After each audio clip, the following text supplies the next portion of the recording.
Welcome back, guys, to the Beyond Condition podcast. Now, there's a quad of us today, and we actually left on a bit of a cliffhanger, Sonia and I, on our last podcast, because today I'm welcoming Sonia and her other half, Matt, but also my other half, Matt. So it's the Matt Maniacs are on the podcast. Now, thank you, all of you, of course, for your time. It's always appreciated. What we're going to do... Thank you. We're going to talk about relationships in bodybuilding, and there's, of course, many faces to this. So you've got your partnerships like, you know, us guys, and then you've got relationships outside of bodybuilding where people maybe don't know what bodybuilding is. But then, of course, when you become a competitor, as Sonia will agree, you surround yourself with competitors only, and you think, well, this is absolutely normal. You know, what I'm doing is very normal. And then you've got that communication with those two different types. And I think it's going to be a real, I guess we're going to go on many tangents is what I'm trying to say, because there's so much to it. Now, probably a good place to start would be Matt and Sonia, how you guys met and how long ago that was. And then we could sort of go from there. Yeah, we met 2.5 years ago, and we met actually in Mexico. On our way to Mexico with a kind of a big group of friends, but had never met her before. And it was just like, hey, we're all just going to go to Mexico and have a good time. And yeah, we just ran into each other there. It was like pretty instant. We were like best friends. Yeah, it was like really cool. Like, yeah. It was just, I just wanted to be around. I don't know. I just want to be around this person all the time. I just want to like, I just, every time we leave, I'm like, well, I just had one more question, you know, like I just wanted to keep talking to her and asking her, you know, obviously you got to hang out with her. She's just a fun person and like really enjoyable to be around. So plus, you know, I'm like always travel with supplements. So he'd be like, oh, I have heartburn, and be like, I've got activated charcoal. And I'd be like, okay. Or he'd be like, I just have really hard sleeping. And I'd be like, I've got melatonin and he'd come to your room before I go to bed. Every night he was at my room, like getting supplements and 5-HTP, like all these activated charcoal because they're going to keep drinking. Like I just, every night he was at my door, like before I went to bed, just getting supplements. Like, and honestly, like he was like, oh yeah, okay, like super interested, but I was just interested in her. Sure, yeah. Yeah, I didn't care about the supplements. He was googling conditions like, to see if you got another reason to go up there. Like, would you have a supplement for this? What about this? I've got one. Oh, perfect. Yeah. What you got for me? Basically? Well, let's see. She'd say, "Oh, I got this and this," and I'd be with my phone, actually be like, "What the hell is that? I don't know what it is." Oh yeah, I definitely need that. You know. We actually started very similar, being best friends first, and I truly believe that that's such a good foundation for then this like natural, you know, like you said, Matt, there's that intrigue of like, I really want to spend time with this person. And at the start, like we didn't actually feel like attraction as such. We just wanted to be around each other and be like besties. And then it was like, hold on a minute, I think this is evolving into something else. And I think actually when I look back, you know, when you jump into a relationship, you don't really know the person. I think that sometimes it skews the foundation, and then you're suddenly with someone for X amount of time. Yeah. We definitely are like, I mean, we bro down, I guess is the best way to describe it. We definitely get down and like, we talk about like anything and everything, like kind of we talk about like, hey, this podcast, it's like limitless. Like we will talk about from day one, it was like, no boundaries. Like, what do you want to know? And I'm like, we were like, let's just be ruthlessly honest with one another. And I'll let you decide how you want to take it. Like, just be honest, and then and then from there, you decide how you want to take it. And as long as we stood by that and just kind of kept that pattern going, it was just kind of like we really got to know each other authentically versus just like, oh, you know, like you're with someone 2.5 years and you don't even know who they are because they haven't been really true to themselves. But it was just like, here it is.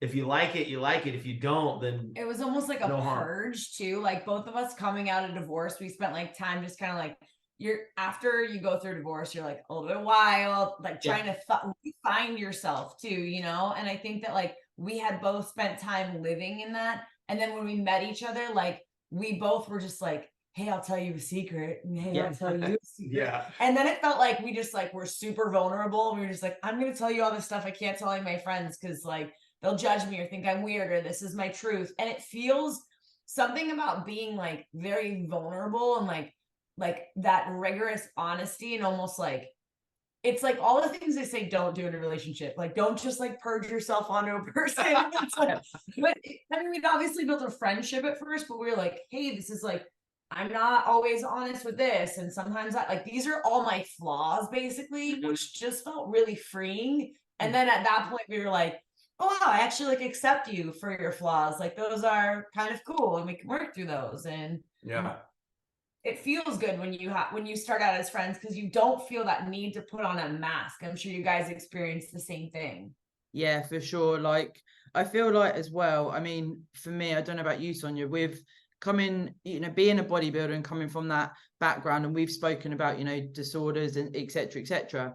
Like, I don't know if I was ever 100% comfortable in my body. Now, I don't know if I'll ever be 100%, but I feel like when I came out of my marriage, I was like, is someone going to like me for me, or are they going to like me as a bodybuilder? And we actually met when I was at the height of off season. So as you know, it's like, okay, I feel a little bit, and actually we got to know the person. And then it was like this soul wrenching, like, we've just got to be together all the time, wasn't it? Yeah. We haven't spent a day apart since. Yeah. So yeah. We're like, obsessed with each other. It's like ridiculous because we both were home all day together too. So one of us leaves. It's like, well, I wonder what time they'll be back. I wonder who's my friend. It's like crazy. I think too, like very similar. So it was after I was done competing and almost like a year into my off season, and I had just started kind of dealing with some of my bigger health issues too. So I like just like gained like I think like 15, 20 pounds, but I was really comfortable in my body still. I was like, whatever. And then as we met, I gained 35 pounds the first year we were together. Mm-hmm. Yeah. I mean, it was just growing, and I'm like, I'm 5'4", and like, honestly, like, because I was a bodybuilder, like he wasn't at all in that scene. Like I always joke, like when I met him, he was just White Claws and riding Harleys and like partying.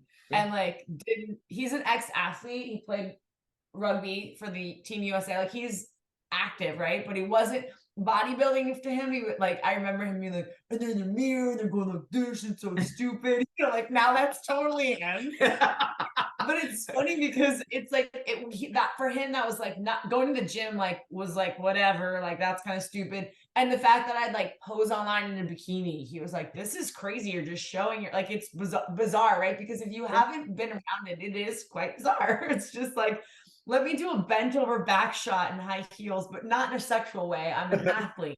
Like, are you an athlete? Like, what's really going on here? Yeah. And it's funny though, because his perspective, as like we've both been changing, I feel like we've obviously kind of like met in the middle somewhere, right? Like a normie kind of like pulls you out of just that bodybuilding thing, and then like I kind of pulled him into like being healthier, and now he's like, yeah, big time.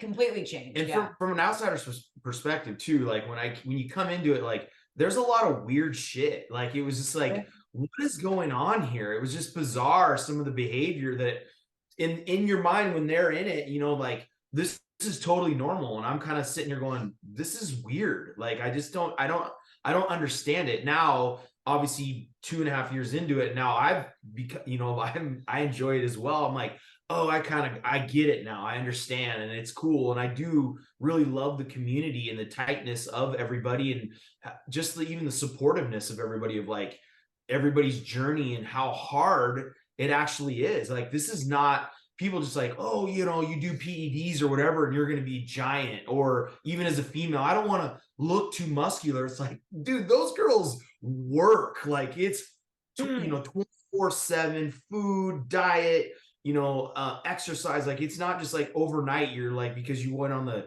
Stairmaster, you're gonna also have traps and big biceps, like it's not like that. Even running Anavar, lifting 4 or 5 days a week as a woman, you really have to really be intentional if you want to gain muscle. And that's with PEDs and training, like max recovery, like it won't accidentally happen. But it is funny too, like how that, like the world's kind of a person can kind of help pull you back a little bit. Because it's true. Like, imagine never watching a person weigh and track their food, and then you meet a girl and she weighs and tracks every single thing. I've never seen any of that in my life. I was just kind of like, yeah. what are you doing? And it was like, oh, cool. Yeah, just a little bit in the beginning. I was like, all right, whatever. And I'm like, no, there's never, everything's weighed, everything's tracked 24/7. And I'm like, so when are we going to like not do this? And she's like, what? Never. And I'm like, oh, this is forever. It's like you weighing bags of salad. Yeah, Matt had a bit of a, not a shock, but so he's been into bodybuilding for actually longer than me. He hasn't competed, but he's shown, if not more, commitment to the process and the journey. As you know, Sonia, I'm sure, you know, there's bodybuilders that do it really how we do it. There's bodybuilders that, you know, have got good genetics, maybe use PEDs, and they do, of course, put a lot of effort in. But when you've got that element, those elements there, sometimes, you know, it doesn't need to be as maybe neurotic as we would think if you're not from those backgrounds. And so I've always, when I got into bodybuilding, I do not have genetics. I was natty. I've never been into sport. And I was like, well, I need to give this 1,000,000%. And it got a bit too far. But then when we got together, he was like, I've never seen someone track like you. It's a bit weird. Like you said, Matt, like, yeah, you know, it's lettuce. Do you need to weigh it? And I'm like, well, yeah. Yeah. And like checking the macros for what was on there, for also what was on the packet every single time. And then when it wasn't, didn't matter how hungry you were, how time pressed you were, it was like, we're stopping here, we're re-entering all the macros, creating a food, putting it in there, saving it. And then it was like weighing it. And it was like, you know, you literally do this for everything, like all of the stuff. I'm there like, it's probably close enough. It'll be fine. Like, yeah, if I gain a little bit more weight or not enough, then I'll probably just adjust something and it'll be fine because it's inaccurately accurate, right? And so I was like, no, it needs to be that green bean. It needs a millimeter off it, and that's exactly what I'm gonna do. But if you're gonna leave like nothing to chance, then that's the way to do it, right?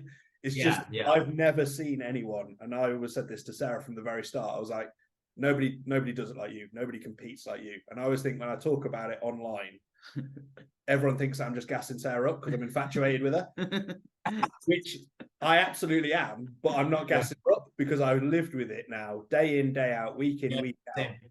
She like injured her arm beyond the point of being able to move it for the last part of prep. We spent the time in hospital. We walked to the hospital so we could get steps in, and then we walked back. And then through the rest of the day, it was just normal. And the food was normal. The food was bang on. Everything was to the letter. And it's like when you watched it happen like that, it's like, you know that there's, and this is what you say about getting on stage, is when you get on stage, you know that there wasn't a missed meal, there wasn't a missed gram, there wasn't a missed cardio session. There wasn't anything. You can, I feel, for me personally, I just feel like if I was to step on stage and know that one day I sort of deviated or I could have done better, as it were, I don't feel like I'd stand on stage with the same pride, I guess. I don't know what your thoughts are on that. I know there's a bit of neuroticism mixed in there. I'm sure you're like, well. Well, I mean, honestly, from any athlete standpoint, like you're always, when you're going to be going up against somebody else, you're competing, but you're also competing against yourself on the day to day.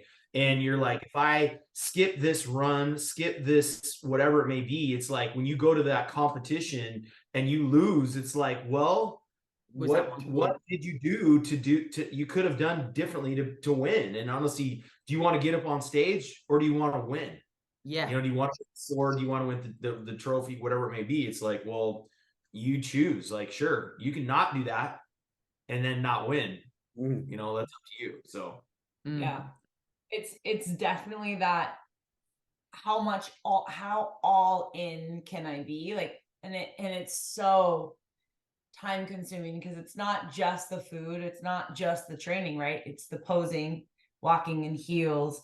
It's like the mobility work so you can do the posing because you're like completely rotated and your toes got to be this way and your hips got to be here and you also got to smile and chest proud. It's like and everyone when they first start posing does weird shit with their hands. I have these pictures of me early on. Like this. There's so much to it. And at the end you feel like I've done it. Like I did everything perfect. The hard thing is like how do you walk out of that into like normalcy? And it's hard. Like, I feel like now I'm getting to a place where I'm like a lot more like I can go out, loosely track, just about right, but I'm in maintenance. You know, it's like I'm in maintenance, I'm reverse dieting, it's a little bit different. But I was telling him the other day, like, just how much less anxiety I feel like I have, like, knowing, because you know how much a cup of green beans is. You know, a cup of blueberries is 10 carbs, 2 fiber, protein. We can go, you can look and you can eye it. I know you can. I know you could mentally log the food, but there's something about the app that like holds this weight and power. And it's like, it's kind of nice right now. Even I'll just like following a meal plan and being like, close enough. And do I know that that meal plan was used with the exact same macro numbers that I would have logged it in? You never know. Yeah. But that's MyFitnessPal. It's imperfectly perfect. It's an inaccurate system. Yeah. The packaging isn't even right. We're fucking being lied to, guys. Like, that's not even, a lot of people that be like, well, the recipe, you know, and you put all the ingredients and you divide it. Well, it's not like, what if it's not? Guess what? Your protein bar is not probably right too. Like, that's, who fucking knows what's on their logging. So there's a store here called Trader Joe's. Have you heard of it? It's big in America. Yeah, they have. Yeah. Do you have it over there? No, I don't think they've got it here, have they? No, it's in Oz. We've both been to Australia. Yeah. Okay. So Trader Joe's. So they always have these like, it's like you're like it's like an obsession. Like, they've got like holiday stuff, and every season they've got special, and the macros are always really good on them. You know, like a chicken sausage with like 1 gram of fat and 12 protein, and you're like, it's like this. Every other chicken sausage is 6 fat. Like, and I started looking at all of them, and I was like, it's weird. I don't trust any of their labeling. And then Matt, who spent 15 years in the grocery business, is like, rocked my world. He goes, oh yeah, all of it's wrong. None of it's right. I was like, no. What do you mean none of it's right? Yeah. What have I been logging? Like, he's like, none of it. They just make it up and they put it on there. And Trader Joe's is the worst. They're all like, he's telling me all these like insider secrets, and I was like, I felt like I had like found out my parents were my parents. I was like, what have I been eating? What's really in this? Like, you really start to question everything, because you're like, oh, this dip only has 2 grams of fat, where every other dip has 7 grams of fat. No, they're liars. I didn't gain a pound not knowing. It's all the same. Yeah, I think, like you say, you know, there's those elements, and this is what you've really helped me with. It's like, okay, so for a prep, you know, like we've explored, we've got that mindset of, okay, so I'm all in. And Matt, you with rugby as well. Matt's the same, like we did a mini cut, and it was like everything was exact. You know, when you're in, and then how do you graduate away from that in through the different phases? And I think that, you know, what you guys have already said from a sort of outsider's point of view, it's really cool, because seeing a competitor and how they operate, Sonia, you summed it up really nicely on our first pod. It's like one night you're having a pizza takeaway, and then the next week the person's going, well, I'm a bodybuilder now, I'm not going to do that anymore. And then the other half's like, we've done that every Friday for 2 years. Or, you know, you go to your mum's and you take your Tupperware. Like, it isn't normal. And I wonder if we could explore sort of, I guess, a bit more of the Matt's insight into how you then would not come across as questioning it, if you know what I mean. Yeah. Well, actually, Matt, you go first, buddy. Yeah.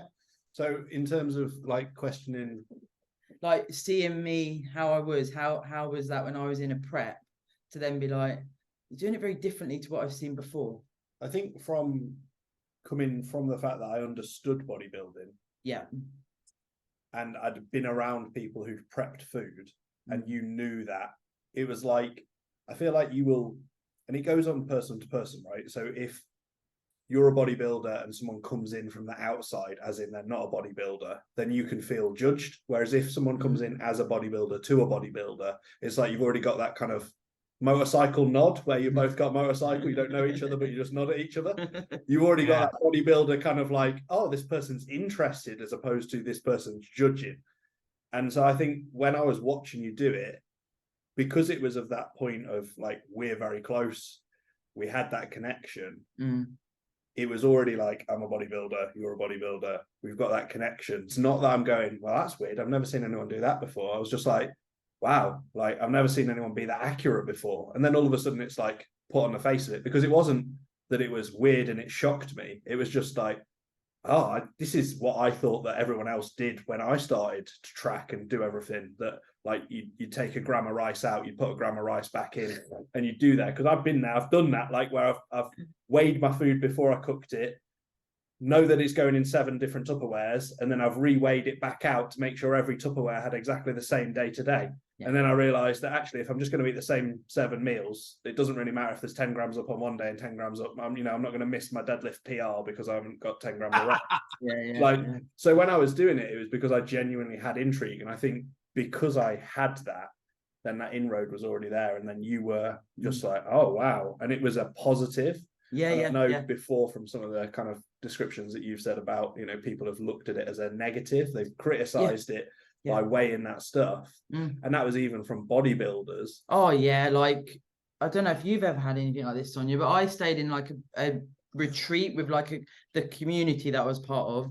I say community in inverted commas because it didn't feel like that when we actually met up. They all, like, when I look back, it makes me a bit upset because I went to this like retreat thing there with my like backpacks and everything weighed out and unloaded everything. And then I weighed the milk that went in my tea every time I had a cup of tea. And then they were all like, what are you doing? And I was like, well, tracking my food. And they were like, you need to weigh milk. I was like, why not? Like, that's going in me. Like, that's part of what I'm eating. And they were all like, the whole weekend, they all like ridiculed me for various things. And I was like, oh, I thought this was what bodybuilding was. I don't know if you've had anything like that, Sonia. Yeah. I think that everyone has a different level of what they've tracked. And I remember like when I was tracking, so when I was on my peak, my week before peak week, and I did a conference in Orlando. I flew from Washington to Orlando. So it's about a 6-hour flight. And I was down there with a bunch of friends, and 2 of my friends down there are both IFBB pros. Yeah. But they had competed maybe 7 years before, and they did meal plans, not macros. And so when I started doing macros, it was like bizarre to them. And then when I was weighing and measuring and logging everything, it was like, well, why don't you just do that? And why don't you just do this? And why don't you just eat the meal plan? And and I'm like, well, because food variety, and because I crave different things, and like I don't overeat because I can have just trying to explain it. And I just felt like at that point, the same conversations kept coming up where it was like, I felt like I was the leanest person there. And I think the people that I knew that were pros were always the best in shape, leanest. And so it almost was like a constant focus on me that didn't feel good. And it was like conversations about my food and my this, and well, what can you eat? Well, like all of this stuff. And it's like, it just feels a little bit like I'm really not bothering anybody by eating my food. Yeah. So like, oh, I feel bad. Oh, you're making me feel bad. Or like, oh, well, I'm going to diet next week. Or, oh, I used to do that. And it's like, I don't really care. I'm just really tired.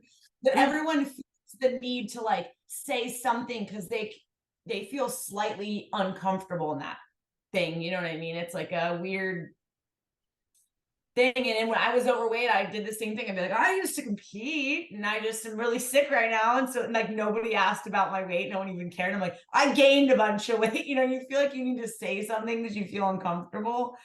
I felt like a lot of that was happening, specifically like with the people that had competed before. Like it was just like that, almost like they weren't doing it anymore. They were eating whatever. So they felt bad, or they thought I was judging them, which I wasn't.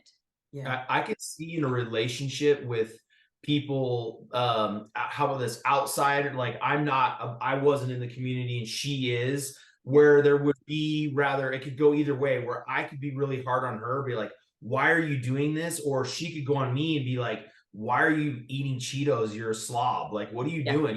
It could really be hard, and like relationships wouldn't work.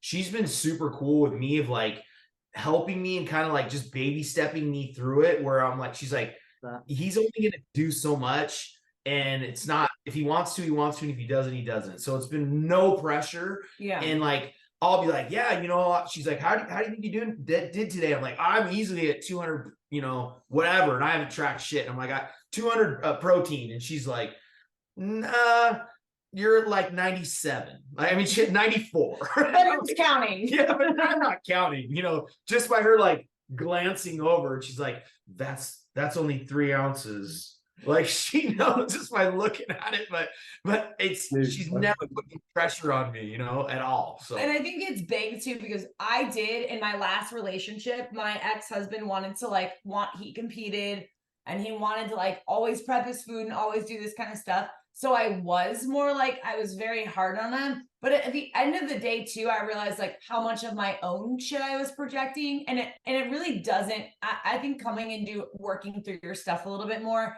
when we got into our relationship, I knew he wasn't a bodybuilder and I knew that wasn't of interest to him. And I loved that about him because it felt like it just gave me some relief. And I could just like, I didn't have to ultra focus on like, if I missed a work, like all this other stuff. And honestly, like in our relationship, other than a gut protocol, I've never been like, you shouldn't do that. You can't. I mean, I just made him French fries. That's what he had for dinner. French fries and chicken nuggets. I mean, like, Yes. I mean, I take enjoyment when I cook Matt something that I probably wouldn't have now. Again, Sonia, we're quite similar here. I've got sensitivities from extreme dieting for years and what have you. And there's certain foods that I just look at and I think that ain't going to do well for my digestion.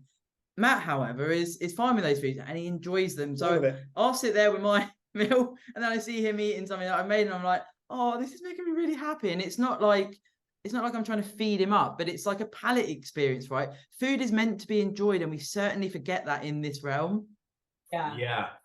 What do you feel like when we started dating though? What was that like for you? Do you feel like it was like, because I have special ways of eating and I didn't do gluten, I didn't do...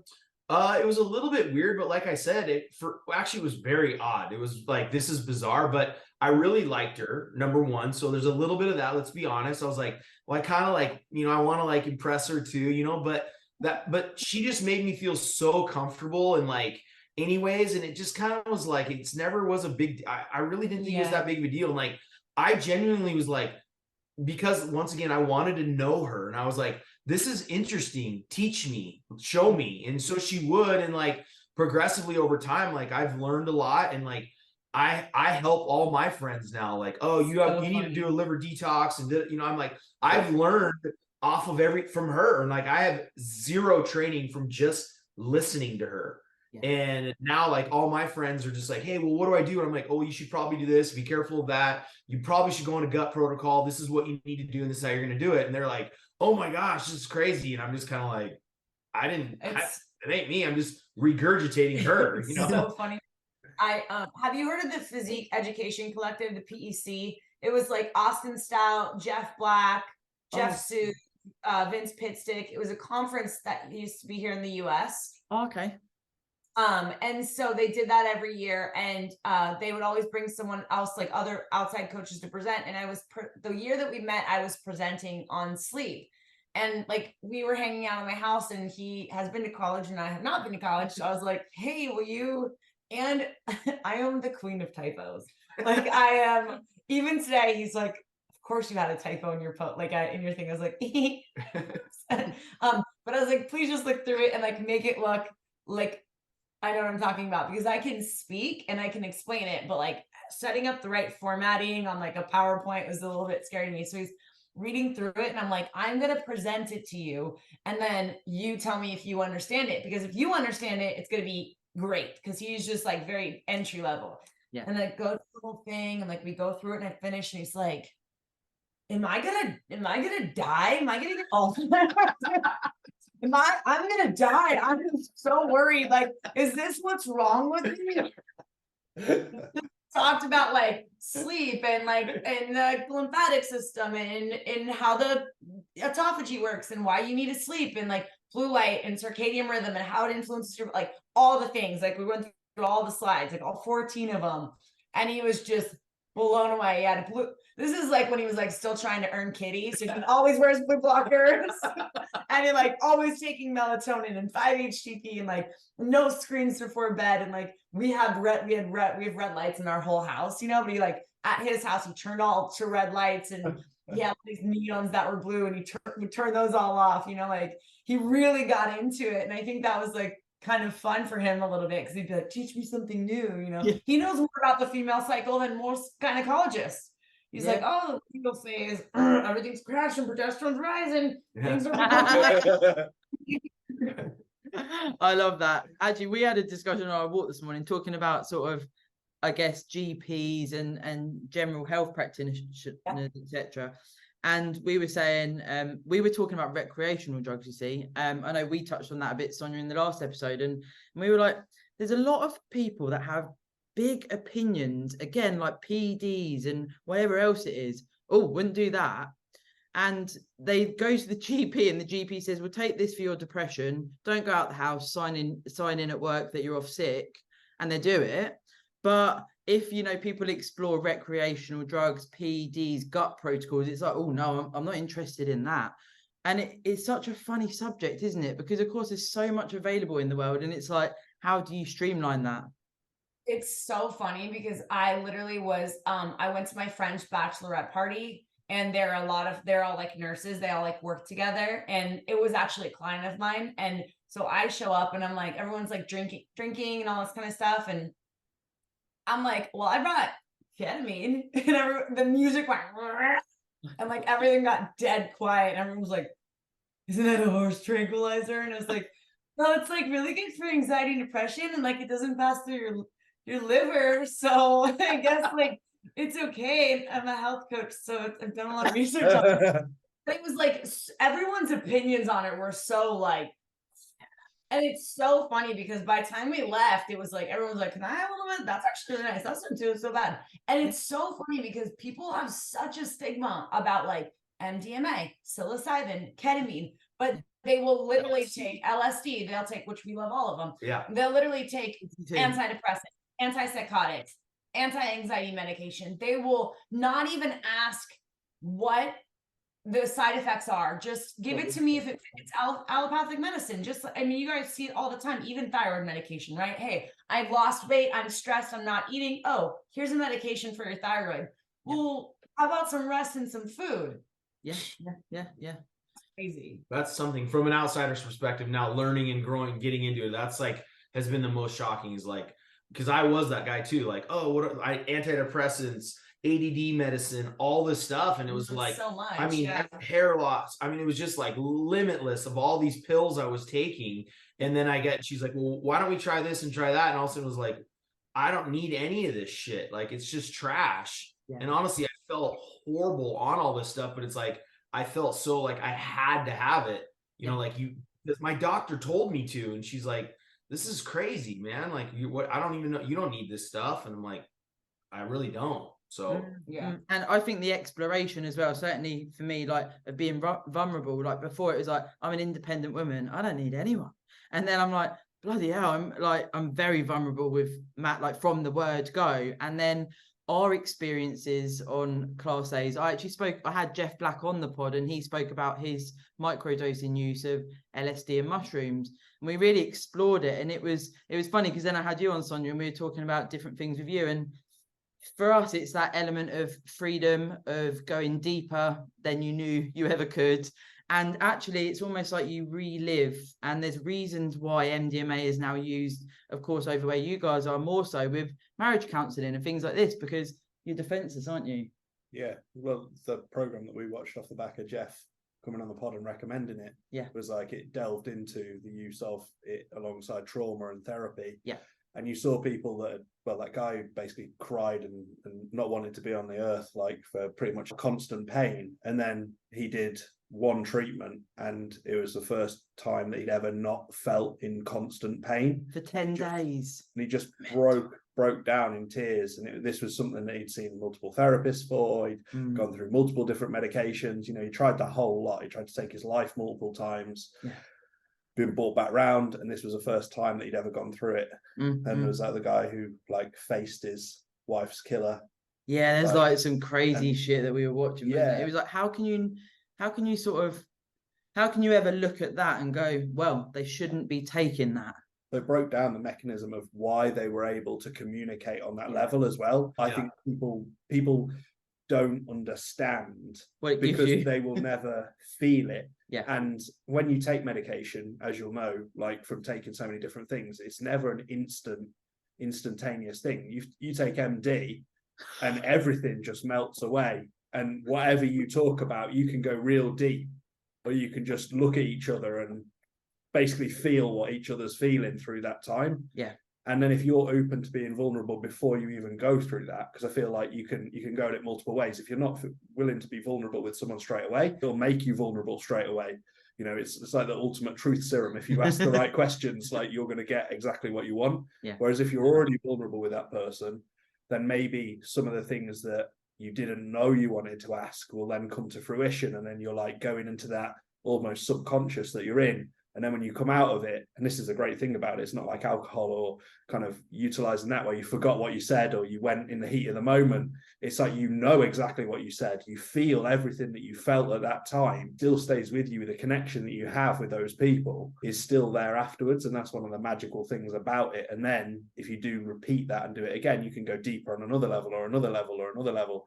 Yeah, it's I think when you're an outsider looking in, certainly from being in that perspective before, there's no way you can ever comprehend that kind of level of connection with someone. And that has to be something that's accessible by yourself to a certain degree, because when you have been through that, you still maintain that connection afterwards. Like we have from our home sessions that we've done together, we have that closeness and it continues. And then we're able to talk more on a day-to-day basis, even more. We're able to like connect on an even deeper level, not because of the drugs, but because they've unlocked that next level of like subconscious pain that we were holding on to, certainly from my perspective. And it allows me to be completely me without any, so I'm not worried about my phone, I'm not worried about work, I'm not worried about any body dysmorphia, anything else. Yeah, all my body like feelings just drop out. And then that's completely me at the core level. And then when we are able to do that, it's like a completely different we're just like, should we get naked? And then for about 5-6 hours, we're just into, it's not even a sexual thing though, is it? I don't know about you guys, I'm sure of a similar nature. It's like, I just want to be free and close. And Sonia, I'd be interested to know your thoughts, because it's rare that I get a female on the podcast that's so open as you, as to, how free that feels when you've been institutionalized by bodybuilding to a certain degree. Yeah. So I love LSD. Like, I love LSD. I got into psychedelics from Jeff. Jeff and I were talking. I come from a long history of trauma and disassociation. Yeah. And for me, even I did a podcast like on this too with the Excellence Cartel about just kind of like disassociation in sex as well, and how you like how to like reconnect and stuff. But I think especially like not even just bodybuilding, but having such a strong disassociation in intimate relationships and in general in life, it really took the use of psychedelics for me to not constantly disassociate and detach from reality, to like process things in general. Like, I would say when we first met, I was just like this. I couldn't cry. I didn't really feel. I was just like kind of like across the board. Yeah. And I could just like, anything could happen and it wouldn't really bother me, because I was like, like not quite in reality, like kind of like in a realm of like not accepting reality and being present, but not being in reality, if that makes sense. Yeah. And so I started my psychedelic journey just shortly before we met. And I do think it really helped, because I do feel like when you are going through those journeys, whether it be psilocybin or LSD, we really enjoy psilocybin as well. Actually, Matt has he has a psilocybin company now, so he's obviously a big fan of it. But it's really like, we used to sit and we used to do these cards, which I recommend for everybody. They are called conversation starter cards, and you can find different companies make them. The Skin Deep is one that we really like. Deeper Conversations is another brand. You can get them on Amazon, and they ask questions that are just like deep questions. And I can't think of them right now, but like, what's something that you always wish you could say out loud, but you've always struggled to admit, or something like that. And when you are in those moments of like real being vulnerable and your guard is down and the other person's guard is down, you can speak and be seen. And once you know a person fully sees you and accepts you, then I feel like it unlocks your sexual, that it translates over, right? Because it's not like, oh, you do all these things and then you have a great sexual relationship. Like, no, the kinds of relationships that I think you guys are talking about and we have as well and really enjoy is that we've built this like this level of vulnerability and trust within each other, and that translates to the bedroom. Because it's true, I've never felt more comfortable in my body and skin with anybody, like, ever in my entire life. It's never not ever, even when I was 184 pounds at 5'4", which is pretty voluptuous, you know, never felt uncomfortable. Never once even crossed my mind, because I was so present. And I think that really was like life-changing for me, because after, you know, 32 years of constantly thinking about everything about me in the moment of like sexual activity, it's just like not really thinking about anything else. It's like, it's nice to just be free, because, but I think it's because we built that in the conversation depth that we established before. What about? Yeah, absolutely. I mean, those cards were like game changer. I mean, we'd be on flights and like 5-hour flights, and all of a sudden we'd be landing and be like, whoa, we're here already? Because we're just in these super in-depth conversations, like flipping cards. And it's everything from sex stuff to family, day-to-day, embarrassment. I mean, everything. And it's got like just a wide variety of questions. And it's like fun, and you're laughing. Some are happy, some are like, whoa, that's deep. Like in the end of it, you're like, are you all right? Like, they're deep questions. It's cool. But that's the thing too, is like, if you do it on LSD or on mushrooms, it's like, it's a lot easier, or MDMA, it's a lot easier. I mean, because obviously, like your ego's gone. Everything's gone, it doesn't really matter. So it's like a little bit different, but at the same time, if you built that, you know, you just, it's also easy too. So, but like, how refreshing is it to be like, oh, like even now, you know, sometimes there's things like, oh, it used to piss me off when people honk at me. It's like, no, it embarrasses me. This is the real feeling. It embarrasses me when people honk at me. It's a little bit embarrassing. Oh, I got embarrassed. That's the real true feeling. But you can't admit that a lot of times. You're like, it fucking pisses me off. I'm gonna honk back. And like, like, as a male, like I'm mad. It's like, well, are you mad or are you hurt? Yeah. Are you embarrassed? Is your ego hurt? You know, like where is it? Like, why is this anger coming out? What's it coming from? And it's like, no, actually, it's just like I'm more like, ow, that really hurt.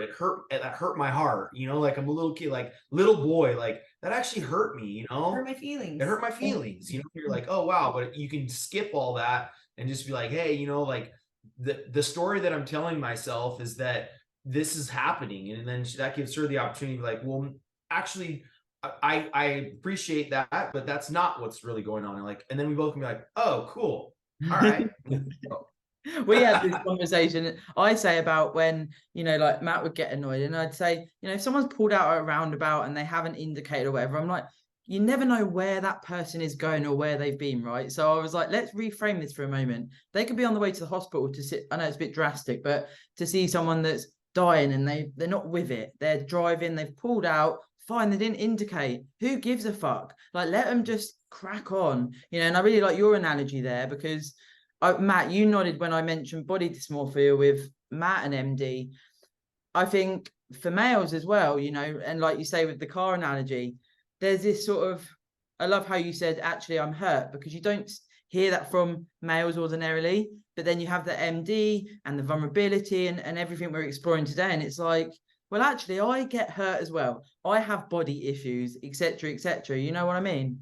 Yeah, absolutely. And that's the thing too, is like, and it takes, I mean, it took me till I was into my 40s to figure that out, though. You know, like there was a lot of like, all of it was just based off of ego and like, oh, how I have to prove how big and strong. And then like, that's the thing too, is like the dysmorphia is like, I'm never big enough, because there's always going to be someone that's bigger, you know, like, but in the reality of it, it's like, you just have to go inward and be like, okay, well, where am I at with this stuff? You know, like what's going on with myself? And then once you set all that stuff down, it just made it so much easier just to be like, it just is what it is. It's all good, you know?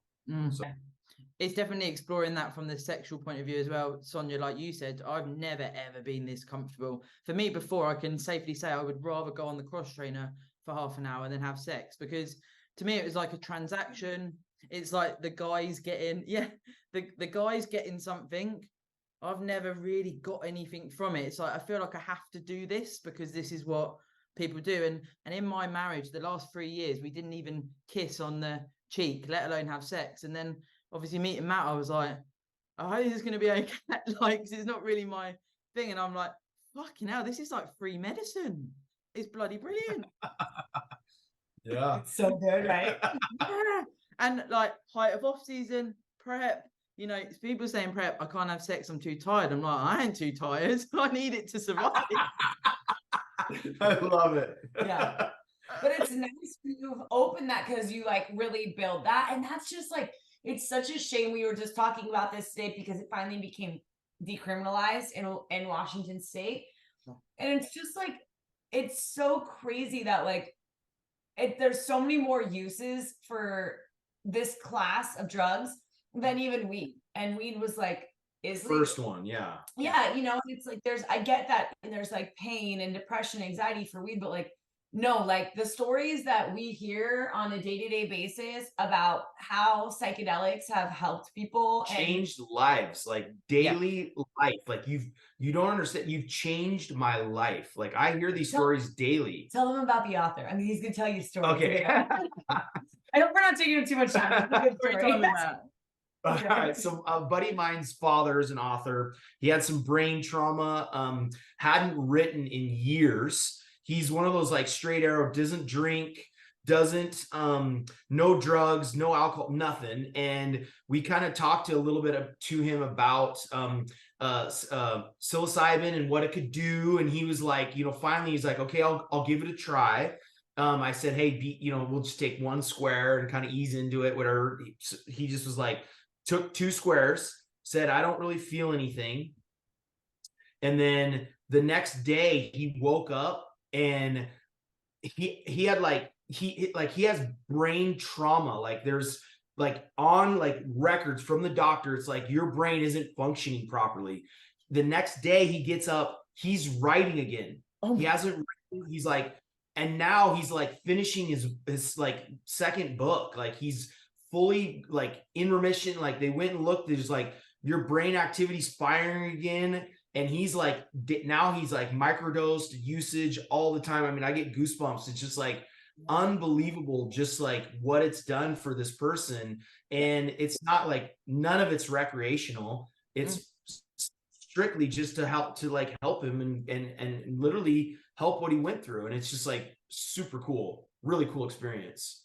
Out there, and actually you talk about this intention, like you said, he's not doing it recreational to, you know, go and get high or whatever. There's more context to it, because again, like PEDs, what are you using them for? So I'm going to take this for this outcome. We go in to go and do an MD trip and we're like, I'm going to get off my fucking tits here. You're going to get off your tits, and it could go the other end of the spectrum. But people, of course, see it as like, well, you could die doing that. You can also die by drinking alcohol or not monitoring XYZ, you know?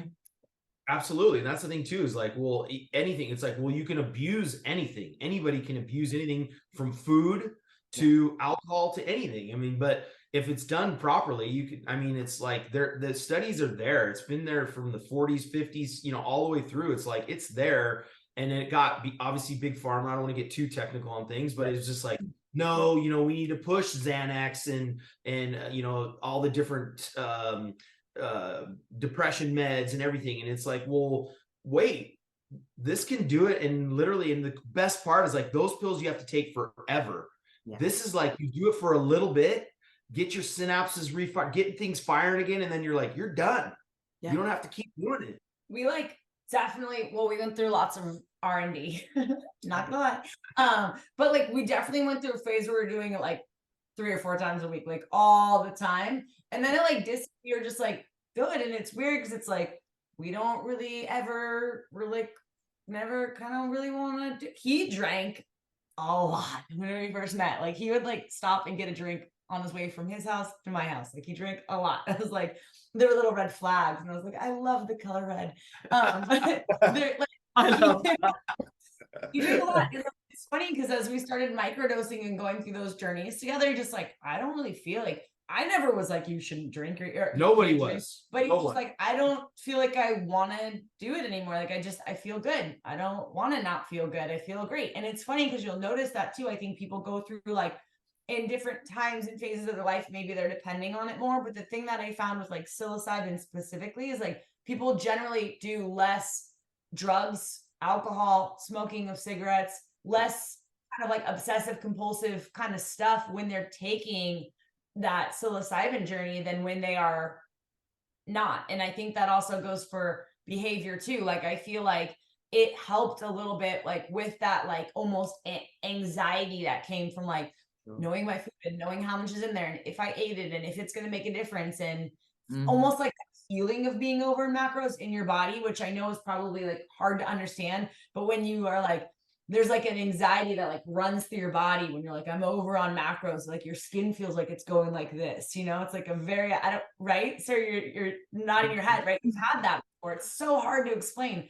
I don't have any of that anymore. And I do think a lot of it comes from that, like working through some of that obsessive compulsive, like mindset around food and self and identity and all that stuff, you know. Yeah, We're big fans. To say that I don't take any ADD medicine. I haven't taken it. I don't drink anymore. No depression meds, like none of this stuff that I was so dependent on for so long. Then to do this, and then all of a sudden it was like, and I drank a lot, but wouldn't say that I had a problem, you know, per se. Like I was still functioning, doing my stuff, but all of a sudden it was just like one of those things where like, well, oh, you're quitting drinking, you know, because you have a problem. And it was like, no, I just don't want to.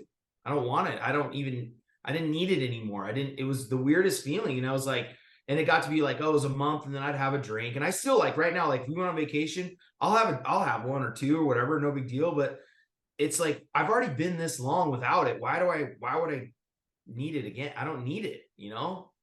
So you're touching on there about almost that conflict as well, which again relates to the relationships. Like when you're around people that you drink with, I know a lot of people describe this when they sort of go through the AA journey. So suddenly they meet up with those friends for like a Diet Coke or whatever, and they're sitting there and they're like, I don't like this person, but when you drink together, you're like, it's my best friend, and you have this with clients, don't you? Yeah, for sure. A lot of clients that I speak to about alcohol and drinking, it's not a positive experience around the after effect or even when they're in it, but they're doing it to mold the social scenario or the fit. And I had a conversation with a client the other day, and we really dug down on it because he's away at the moment, and he's away, and his next barrier is being brave enough to stand up to other people, because right now it's other people's sort of personal idea or pressure that they're putting on him, or the perception of pressure.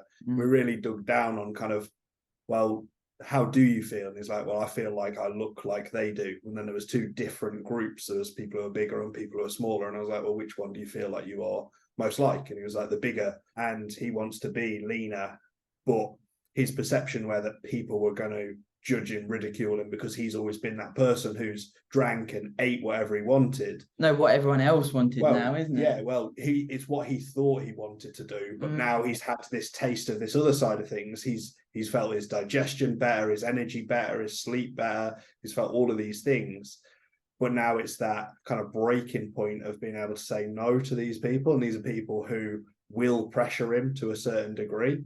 And we had a conversation about what he actually sees as being the bigger picture. And he sees that he wants to be around for his son, because when he turns 50, his son's going to turn 18. And when we had a discussion about what happens when his son turns 50, does he still want to be here at that point? Because if he carries on going the way that he's going, because his stress wasn't managed, his sleep wasn't managed, his diet was out of control, his lifestyle could be like he could be flying to the US and then flying to Canada and then flying to Australia and then flying to Abu Dhabi, with like no sleep in between, like pretty much in between all these things. And this kind of pivotal point for him was like, right, so every time I'm saying yes to someone else, I'm putting them ahead of my son and spending time potentially with him.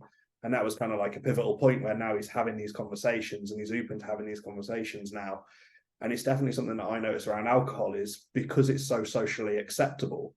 And again, if you list the hazards and the if you just listed all of the data, like if you just posted on the bottles of the alcohol, if you could somehow do it, you're poisoning all yourself. the people that were dying of alcohol poisoning that day, and you could put the pictures of them on there, there would never be, you know, an empty day where someone hasn't died of that substance. But because it's acceptable and it's on sale, and it's formed from, I don't know about in the US, but from here, it's like, you know, when you're 15, you know, when you're 14, when you're 15, you're getting people to buy alcohol for you, you're waiting outside the store, you're giving them money. Like now, obviously, you can order stuff online, so it's a little bit easier to kind of get stuff delivered. But it's integral from that point. And I think unless you put yourself off, and I put myself off very young because I got absolutely hammered and smashed. You got it all out your system really early. Yeah. And then I found like physique development and that side of stuff. But that social pressure is very difficult to break away from because you are isolating yourself. And if you're not comfortable in your own skin and your decisions, it can feel even more isolating, especially if you don't have a group of bodybuilders or someone who's like into advanced physique development or something where you can't really afford to drink because you don't then have anyone, right? Yeah, it's also bridging that gap, isn't it, between, you know, Sonia, for you sort of stepping away from competing, as it were. It's like, so then people around you think, well, Sonia can drink now and she can come to have a burger and chips. Like she's not doing that thing anymore. And that's genuine. Like people actually, they think that you're just like, you convert into this, what they deem as normal. And I think bodybuilding wise, that's incredibly hard. And it sounds like Matt's really helped you with that journey of like, we can go for a nice meal out, you know, it's like, it's memories, you know, let's have a nice time. Yeah, that'd be interesting to get your take on that from both of you. Yeah, I mean, you can do that, but also you can still stay in you can still eat cleanly. Like that's the thing too, is like, you don't have to get the deep fried stuff. You don't have to get the greasy burger, you know, there's different things you can do, or just eat the burger to take the bun off. I mean, there's lots you can do in every situation. That's the thing, is people are like, oh, I can't. It's like, well, you can, like, choose your heart. Like, yes, you can do it. It's just, you got to make the sacrifice to do it. And I mean, I just see, and I learned from her too, is like, well, instead of getting this, just get this. And you go through there and like, hey, instead of getting this, you can get this. And I mean, I went through gluten, like also, I'm like, I'm gluten intolerant and I can't do dairy. And I'm like, well, my fucking life's over. That's it. I'm done. Anything on this menu. It's very dramatic for a little bit. It's like, it was my whole difficult. life, all I know is grilled cheese and quesadillas and pizza. I can't have any of it. You know, I was like, there's a whole world out there, babe. There's a whole world. So you just gotta, it's all good, you know, you just got to be able to find like, all right, well, cool, what else is on here instead? And you can figure it out and still go out and have fun. And she's still good about tracking and doing her thing. So, you know, it's like, I think like I said, I think the anxiety around it's gone. So it's like, if I don't, I still track for the most part. I still follow it, or I'll do like a protein, a veggie, and a fat, or like kind of whatever variation I feel like doing there. But even when we were going out and I was in the thick of OID, which is kind of like prep, I just finished that. It was almost a year of that. It was more intense than prep. It's very intense, very extreme fasting. It's a whole, we'll get into that another day, which I don't encourage fasting for everyone. This is not like a I feel like I shouldn't have even said that.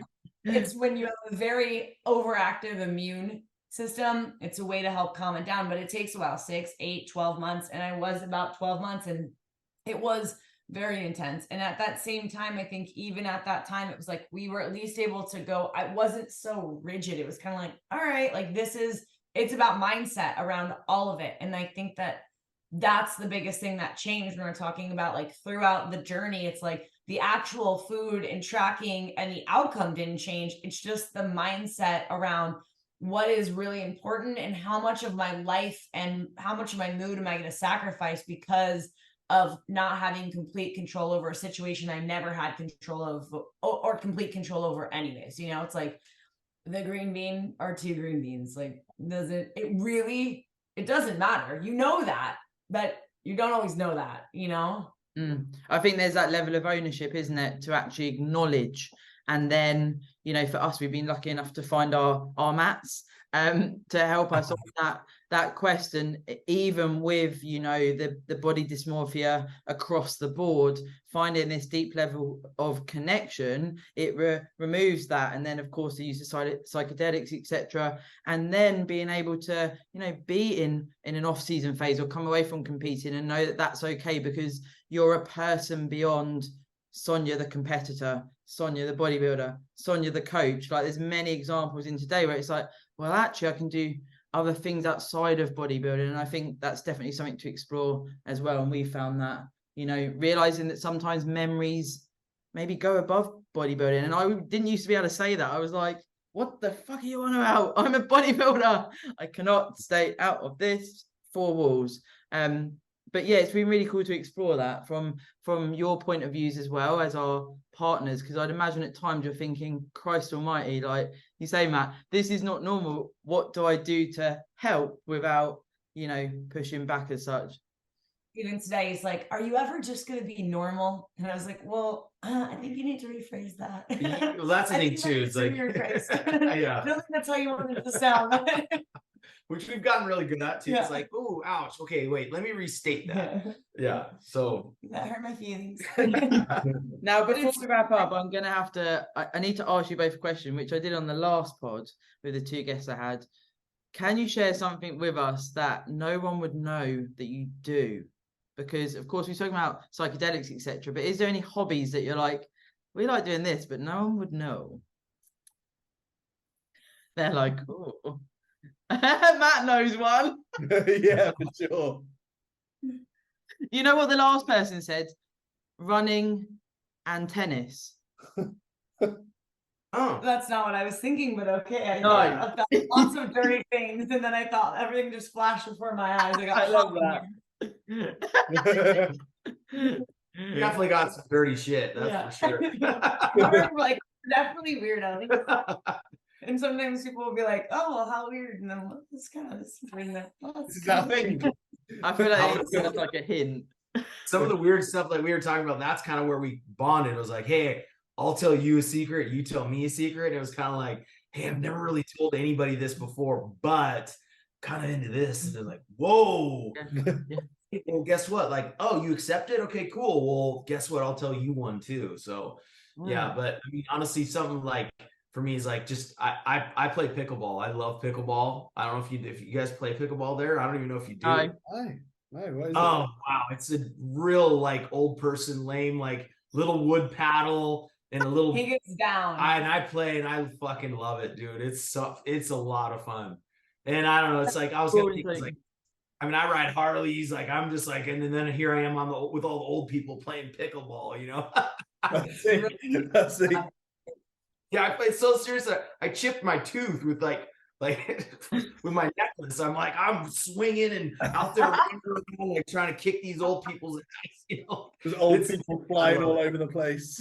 Yeah, it's fun. So that's definitely kind of embarrassing, but I was like, yeah, that's fine. That's fun for me. Do you have like hobbies when you started sort of coming away from bodybuilding? Was there certain things that took your interest to like?